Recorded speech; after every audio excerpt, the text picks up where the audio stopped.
Hi, I'm Mitch Gallagher. Welcome to the Sweetwater Minute. We have a special guest with us in the studio today. Robben Ford is here. Hey, Mitch. Great to see you. You too, man. Guitarist, songwriter, composer, outstanding solo career, played with so many great artists. It's a real pleasure to have you here. Thank you. My pleasure. And you're in the Sweetwater Studios with Yeah. Jing Chi. Yeah. Tell us what's happening there.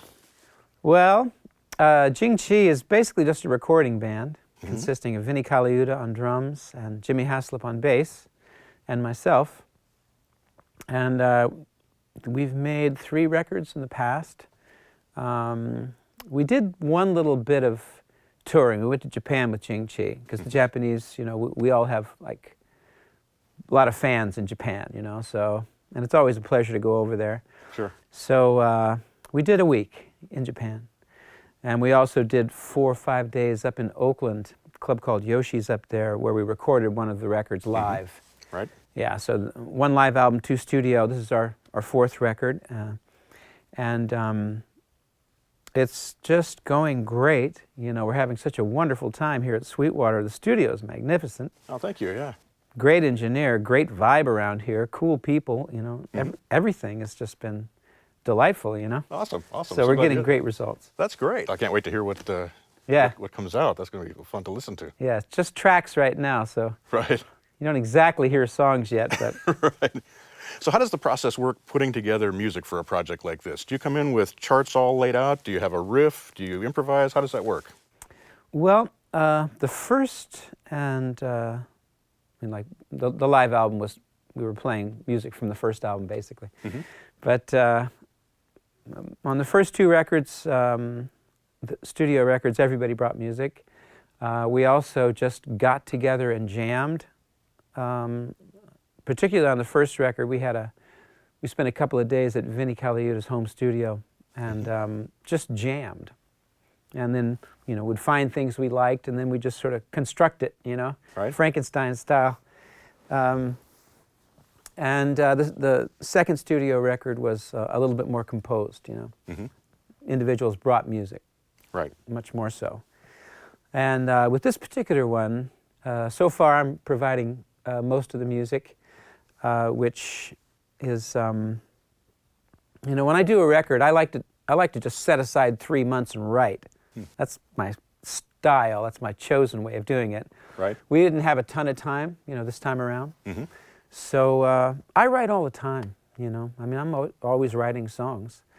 And it's kind of a pleasure with this because this is an instrumental group. We have done a little bit of vocal music in the past, but my thing is singing, you know. My records, I'm writing songs, you know, and singing them. So I have a fair amount of instrumental music that's never been heard. So I brought a lot of that to the table here. Okay. And also have been writing. And I mean, I wrote something last night, I wrote something the night before, you know, while we're here. Wow. You know, so that's how it's come along so far. So the song you wrote last night, how complete is that when you bring that in? I was over there writing it some more. Yeah. Right before they picked me up for the interview here. Right, right. So, you know, it'll reach completion stage, you know, with all of us in the room, kind of running it, you know. Right. And, you know, we make tweaks as we're recording. You know, we'll change parts, you know, do different things. So there's always room for input, you know, on everyone's part. So very collaborative in that way. I just happen to be, you know, the only guy who had the time to do some writing and who actually had some music in a catalog, you know. Right. Kind of back catalog there. Right. That's awesome. Yeah. It's fun for me to get to hear my music. you Yeah, know? sure. And with these guys playing it especially. That's a treat, right? Oh my gosh. Yeah, wonderful. Wow. So as a player at the stage in your career and your development that you are now, do you still have a practice regimen that you do? Are you working on new things? Where do you stand as far as that goes as a player? Well, I'm a self-taught musician, so I never really practiced per se, you know. I played. And I remember a certain period when I learned chords. You know, I got a book and I learned chords out of a book. Right. So I was practicing these chords in some way, but I was also able to apply it on the weekends, you know, when I was working, or on the road, you know. Even back then, I was working with Charlie Musselwhite. So that music was Chicago blues, and Charlie liked jazz, you know. So I was able to use these things that I was learning from this 1940s old-timey, you know, kind of jazz book on my gig. So that was practicing for me. And then a few years later, when I got the gig, you know, kind of like my first real break into a bigger world with Joni Mitchell and Tom Scott and the LA Express. These guys were very sophisticated musicians, and so I was learning a lot just by being around them. But I also took the opportunity at that time to really learn scales, which I didn't really know like much. Once again, just blues guitar player kind of, you know. Sure. So I practiced back and forth picking technique and scales. And so that was my practice routine. For about 6 months, I kind of did that and worked on that. But for the most part, I write and play. And I will occasionally sit down and work something out on the guitar, you know, kind of new.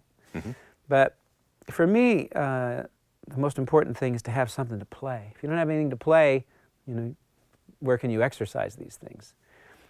And I'm quite, honestly, I'm surprised that most musicians are not composers. It just seems to me that they go hand in hand.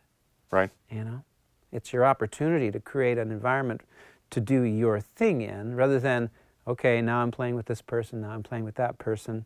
I mean, that's great too. It's great schooling, but it seems to me it would lead to you producing your own music in some way. You know. Right. So that's always been important to me. I don't know, since I was 17. I started writing when I was 17. You know, bad, you know, but you got to start somewhere. Right, right. You mentioned the chord book and learning all the chords, and one of the aspects of your playing that's always stood out to me is that many players will get a chord pattern and they'll play that pattern, and that's what they play. It sounds to me, when I see you live particularly, that you're improvising as much when you're playing rhythm as you are when you're playing lead. Can you talk about that a little bit? Well, that comes from jazz, you know. That comes from piano players, in my mind, you know. Right. Of course, jazz guitarists, you know, have their role opened up over time, but you know, the function of the guitar has really been a rhythm instrument. It's a timekeeper. You know, that's really what the essence of the guitar is. It's a rhythm section instrument, you know.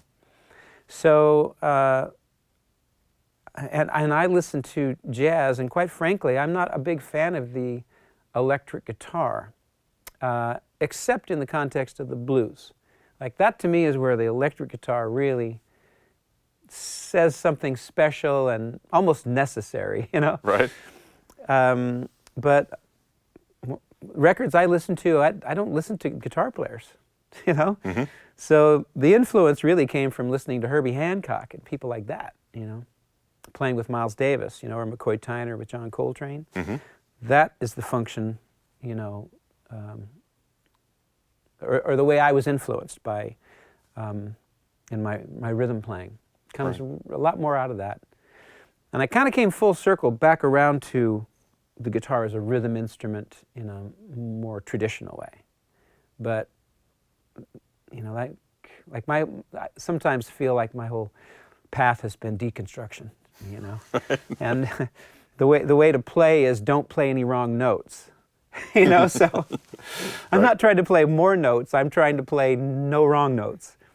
You know? So it's sort of like a kind of minimalistic approach, you know. Ultimately, I like refining things and everything having its place. But yeah, the rhythm guitar thing for me, I was from listening to piano players. Okay, okay. I have to ask, how are you able to sing over that? It's hard. Yeah. Is it something you practice? Do you sit and work out part? Just by doing it. Yeah. Just going on stage and doing it. And quite honestly, I've seen like videos of me, you know, like on YouTube or something like that, you know. And I see very clearly that I'm concentrating, you know, like I don't move much. I'm not looking at people particularly. I'm like, it's a balancing act, you know, and it's really hard.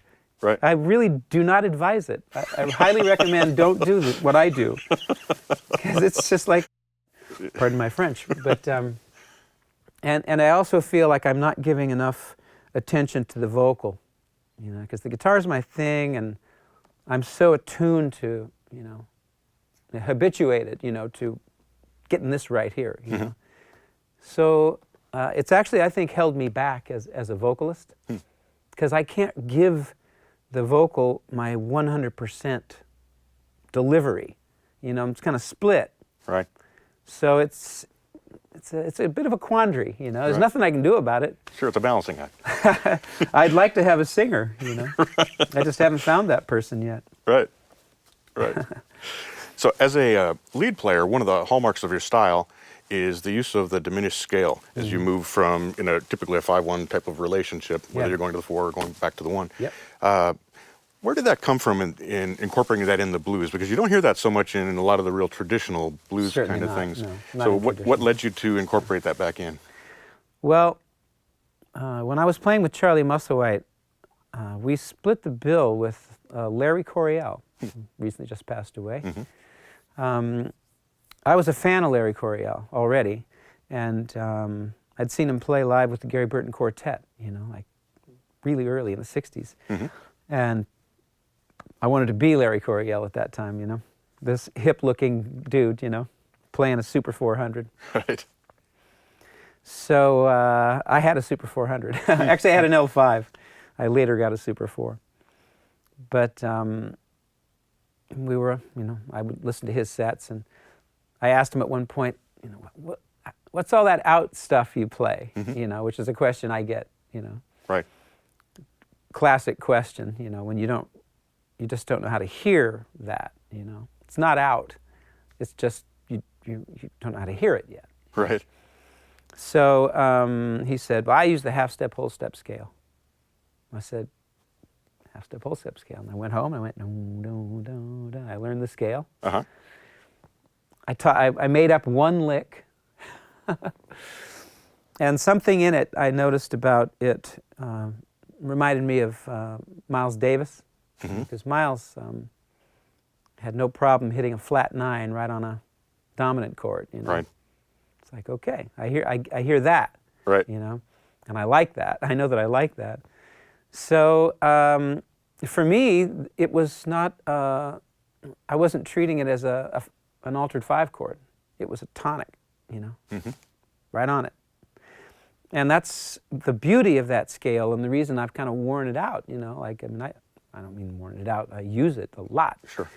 Is because it's both an altered scale to 5-1, but you can just flat out jam on it, you know. And you can't do that like with a half diminished scale, you know. Well, that was my next question. Is the fully altered scale would be more of a true jazz, I guess a true jazz. I don't know how else to say it. Kind of a thing, which would have the flat 13, which the diminished scale does not have. Right. Right. It has flat 9, sharp 9, and sharp 11 and flat 5. Yeah. Do you miss having that flat 13, or do you just route that in where you feel it's appropriate, or not even an issue? Well, I wouldn't use it. Okay. You know, on it. I mean, I will. But that's when, you know, you've kind of gone beyond that, you know. Sure. Traditional. Sure. Right. You're ready, willing, and able to play pretty much any note, you know, if you know how to make it work. But that is, as you said, that is an altered 5 chord, the one you're talking about, the half diminished, you know, and that series of whole steps. So that's an altered 5 chord, and yeah, that's the traditional one, you know. And you can't jam on that, like as a root thing. It wants to go, Right. you know. So that's the big difference. Yeah, and that diminished scale, man, double diminished, is you can just play on a raised 9 chord, you know, or even a 7th chord, just a flat out 7th chord. So, you know, I worked it into everything that I do. It also gives you the advantage of every 3 half steps, being able to invert it and use your licks as you work up and down the neck, which you can't do with the. You get 3 more licks for the price of 1. Right, exactly. That's right. Exactly. So let's talk a little bit about the musicians you've worked with. You've played in a lot of different situations, a lot of trio work that you've done, but Yeah. you've also, I saw you on tour with Larry Carlton, with a little bit larger ensemble, Yeah. Renegade Creation, obviously Miles Davis and Joni Mitchell. Yeah.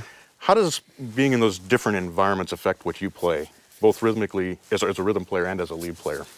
Well, you know, of course, you play to the setting, and whatever you're in, you know, at that moment, kind of dominates, you know, your approach, because you really are immersed in something, you know. And I was playing with Miles, man, you know, I was so influenced by the vibe of it, you know, and the harmony. I learned a harmonic device that I did not know, that Miles had taught his keyboard player. And I asked the keyboard player, "What are you playing?" You know, and he showed me. And so, you know, when I would go do my own gigs, I was playing like I played with Miles, you know. So it took a while for me to get out of that. You know, it was such a heavy influence. It took me like a couple of years I imagine, yeah. to, like, you know, kind of get free of it, quite frankly, because, you know, it becomes a trap, you know. Any style becomes a trap in and of itself. I don't mean that in a bad way, per se, but it's one of the beautiful things about playing with a variety of people. You know, it really opens you up, you know, musically, because Joni Mitchell and Miles Davis were diametrically opposed, you know. Certainly. Not at heart, they're the same, you know, but the musics are so different, you know. And then you have, you know, my background is blues, B.B. King, you know, and of course I've listened to a ton of jazz, and more jazz than any other kind of music. But that's another one of the reasons why I like having my own band, is because I can use all of it, you know, and I never feel caught. I never feel caught up in a style, you know. Right. And therefore I kind of have my own style, you know, which is a style that is diverse, you know, because all these influences, man, you don't throw them out with, you know, you don't throw the babies out with the bathwater, you know. Right, right. And so they're all there, you know. I feel very fortunate, you know, that I had the opportunity at an early age, you know, to play with a lot of different people, you know. Most of my playing with other people was done at an early age. Sure, right. And certainly within about a 15-year period, you know, where all that happened, you know, Joni Mitchell, George Harrison, Miles, David Sanborn, Yellow Jackets was created, you know, all this stuff, you know. Right. A lot of musicians, man, basically they're in one band their whole life, kind of a thing.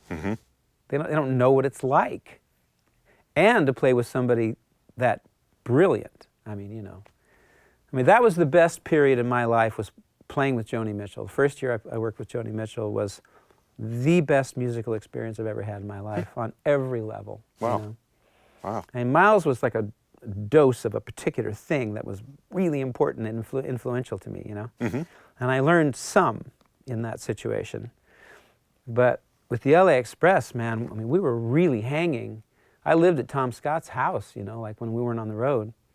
And he and I would be in his studio, you know, with the piano, and he'd have the saxophone, and we'd be doing stuff, you know. And Right. I'd show him something I was writing, and I just learned so much in that period of time. It was just absolutely wonderful. And again, I feel very fortunate about that, because fewer and fewer people, it seems, have that kind of an experience. Right. It was a little more likely, particularly in Los Angeles, I think. You know? Right. Because all these guys, the same guys were playing on all these records. And I met all of them, you know, and played with most of them in some form or other, you know. So they're making Beach Boys records, you know, every kind of record, you know. Right. And they were all really nice people. It was a great period in Los Angeles in the music industry, you know, post-'60s.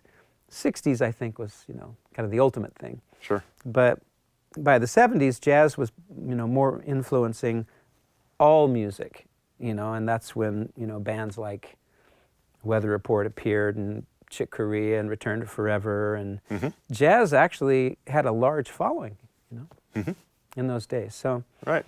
that was cool, that the harmony got more sophisticated, Right. know. Right. So it was a sweet time. I can't imagine. It'd be wonderful. You mentioned Chick Corea, and that reminds me of when I interviewed him, we discussed a quote that he made at one point, which was that, in his words, even the best of us are really only improvising about 30% of the time. The rest of the time is vocabulary and working things we know so you can improvise off that. Do you agree with that, or is your approach more, are you working from a vocabulary, or are you purely improvising? Well, I mean, to me, they're kind of the same thing. So I'm not quite sure I know what he means by vocabulary. I'm not quite sure. He might be referring to... I think prepared licks, or licks he's practiced, Yeah. versus coming up with something on the spot. Yeah. And I've never done that. Jazz players do, I mean, they must, to compete in that environment.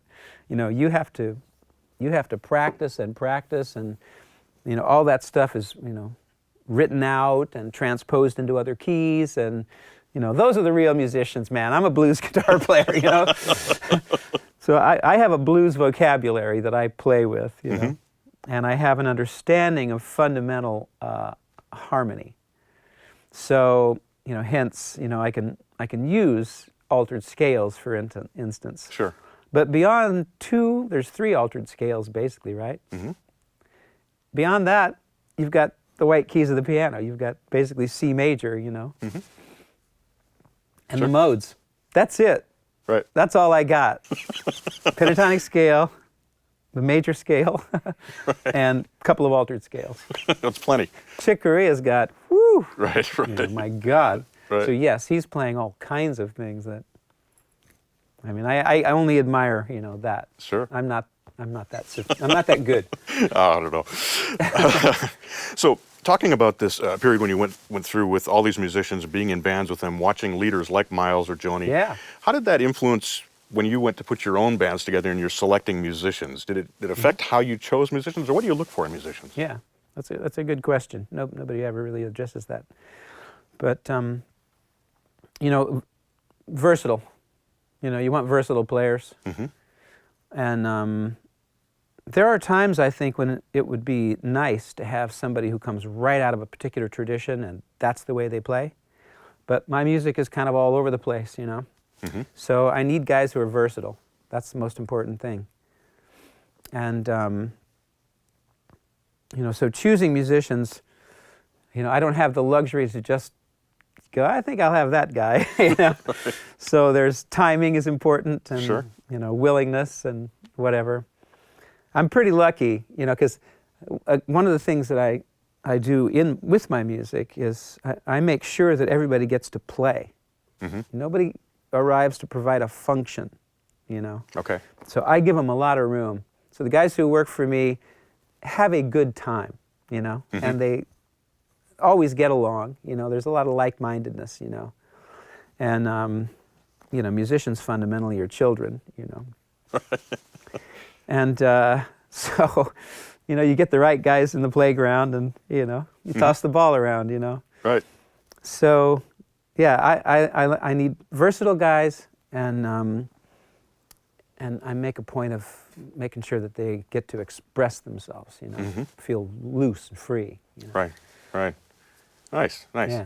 I have two more quick questions, and Sure. we'll get you back to making music. The other night we were talking, and I was interested that we kind of started discussing 20th century composers and music, and you brought up Ravel and some of the things that you listen to. Does any of that infiltrate into your music? Does it influence what you do? Absolutely. How so?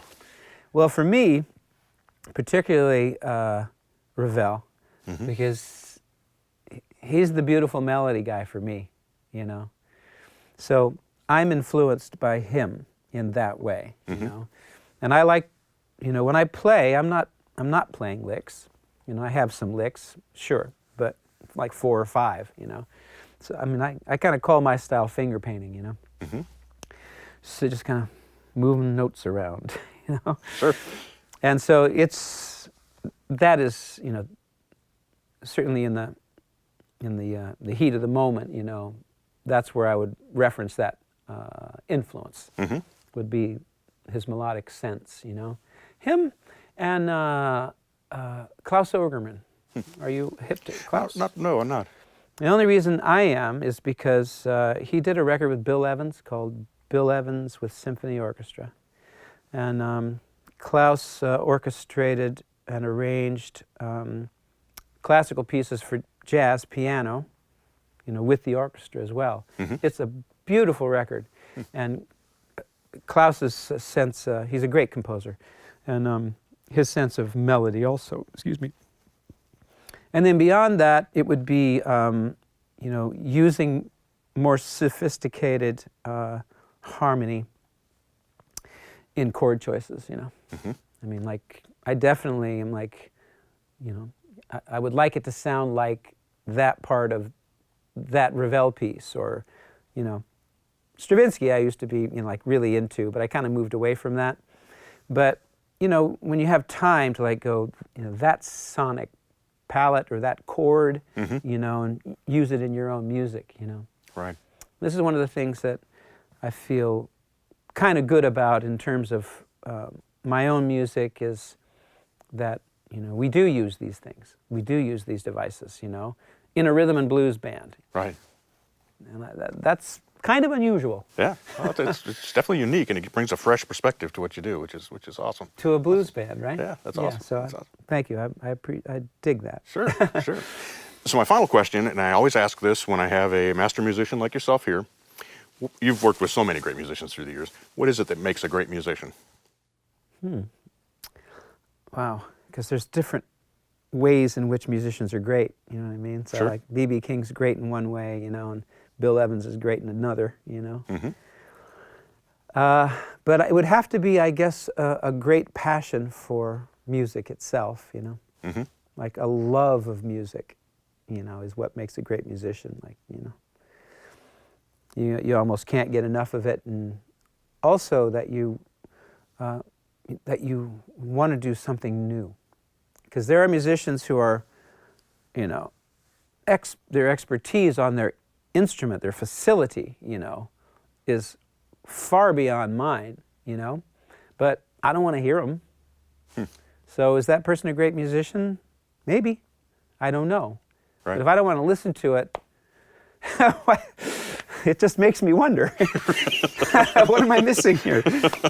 So it might be, I don't know, I don't hope that doesn't sound funny, but No, not at all. I understand what you're saying. because, you know, I think a great musician wants to communicate. Mm-hmm.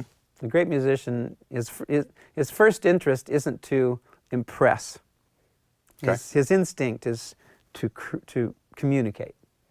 And I think that's what is the essence of being a great musician, or probably anything else, that you want to connect. Sure. You know? Right. That's awesome. I don't think there's anything to add after that. Beautiful, thank you. Thank you so much for taking time. We want to get you back to making music, My pleasure. and so we can hear what comes out of the sessions. We're very excited. Right on. Appreciate your time. Drop Great by, to see you know. I'm going to do that. I'll stick my head in the door. Hear Great. what's going on. Right on. All righty. And thank you for joining me for the Sweetwater Minute. I'm Mitch Gallagher.